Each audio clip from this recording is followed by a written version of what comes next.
Nagpagawas sa iyahang gibati ang usa ka inahan tungod sa dugay nga panahon nga nagaeskwela matud pa ang iyahang duha ka apo ug mga anak, wala sila makaapil sa libreng tuition fee sa mga state universities and colleges sa Jansan. Sumala ni Flor de Lisa Aureliano, dugay siya nga nangita og mga scholarship program alang sa iyahang mga estudyante sa pagtungha sa pribadong eskwelahan. Daghan ang mga gipang sa gobyerno ngayon nana. Nganong di man makasulod tanan niya murag akong pamina murag selected o unsa.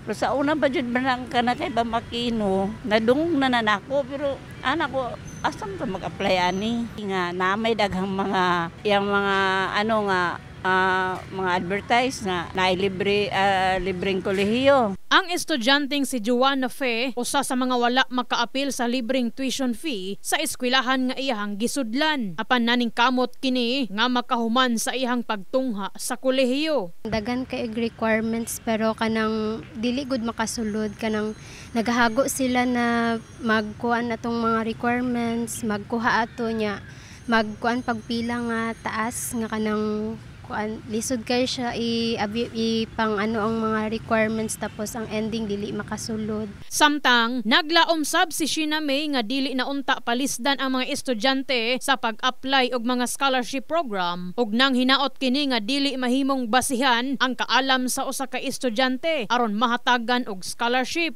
Unfair lang siya, ma'am.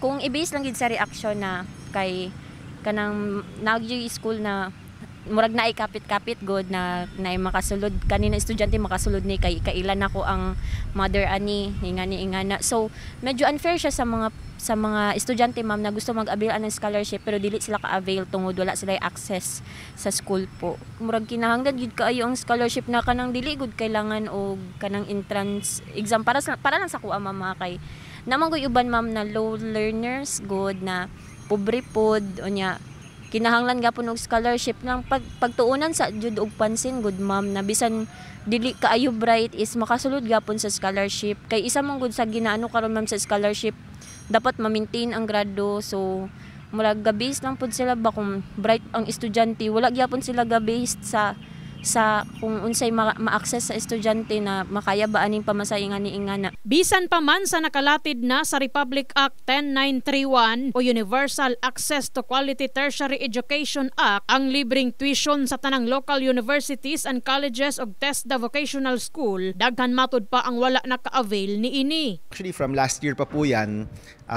nung nag-iikot na ho kami, nakita namin na yung mga magulang nagsasabi sa amin na kapos pa rin, no? Kahit libre na yung tuition, kapos pa rin dun sa pangailangan para sa mga estudyante.